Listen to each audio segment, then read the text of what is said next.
Hi mga kapalangga, it's me, your mommy Apple. So long time no voice over. So na-miss ko to. So get ready with me kasi pupunta kami ngayon ng Basak Sultan Kudarat. May kukunin kami. So first, naglagay na ako ng sunscreen. Pati leeg ko, nilagyan ko yan ha. Kasi ayoko talaga hindi nilalagyan yung leeg ko kasi ang pangit sa feeling. Sure, pangit naman diba? Pag mukha mo lang yung napopratan tapos yung leeg mo hindi. Or ayan, binlend ko na. At ang ganda naman ng result. So, after ng blend na yan, ayan. So, ang ganda talaga. And next kong nilagay is yung loose powder kasi hindi talaga ako mahilig sa liquid foundation. Loose powder na talaga nilalagay ko sa mukha ko or powder foundation may tawag dyan. Basta ganun lang nilalagay ko. Yung babae na to, hindi mahilig sa liquid foundation. Kasi iba-iba naman tayo ng skin texture yan, skin texture at saka yung natin mukha kasi ayoko talaga na malagkit sa mukha, gusto ko yung simple lang yung ganyan, diba? So next, lalagyan tayo ng eyeshadow. Pakaka yung eyeshadow natin ganyan pa silver, ay hindi pala silver yan, highlight pa yan, highlight lang ang babae na yan. So ayan, yan talaga yung kasimple yung makeup na nilalagay ko sa mukha ako kasi hindi ako into yung grabing anak sa mukha, yun lang talaga. So next na nilagay, syempre mag blush on tayo. Ang pangit naman pag lang blush on, no? Para tayong bangkay na walang makeup. So ayan, pero buhay pa tayo.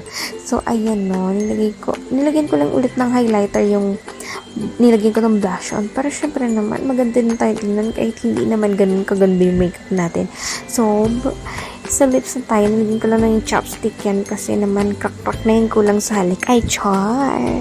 So nagli-lip tint lang ako, hindi ako masyado mahilig mag-lipstick. So lipstick lang nilagay ko. Nalimutan ko ang brand ng lip tint na yan kasi niregalo lang yan sa akin ng friend ko. So yan, may look. Yan look ko. Ang ganda ko.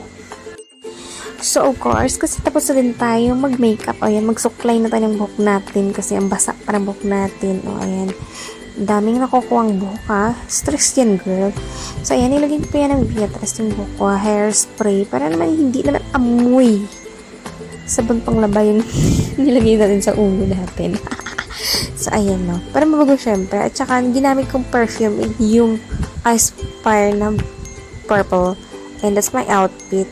Of course, after ng nanay, ang anak na naman, kasi kasama yan lagi kung saan ako pupunta. So, ayan, sabi niya, Daddy Shark daw, Daddy Shark. Ayan, nagkanta pa yan ng Daddy Shark. Tapos, sinuotan pa rin siya ng medyas, kasi bawal naman mag-shoes, tapos magme-medyas. Oo nga naman, magme-medyas pag nag-shoes. Ay lang yung babaeng to. So, ayan na nga. Sinuotan ko siya ng sapatos dyan, hindi na mag-siya sa kanya. So, pinipilit pa ng babae na yan para pagkasyahin, hindi na talaga kasya. So, kumuha na ako ng ipapalit sa kanyang shoes kasi wala tayong choice kasi hindi na magkasya yung shoes niya. So, nilagay ko na yung sandals niya. Sandals yun. Yes, sandals niya yan. Yung binili ko ng baby ko siya pero hanggang ngayon kasyang-kasya pa rin. And finally, dito na kami sa Basak Sultan Kudarat, no? Hindi na ako nag-video na nagbiyahe kami kasi nakakapagod maghawak ng bata at ng cellphone.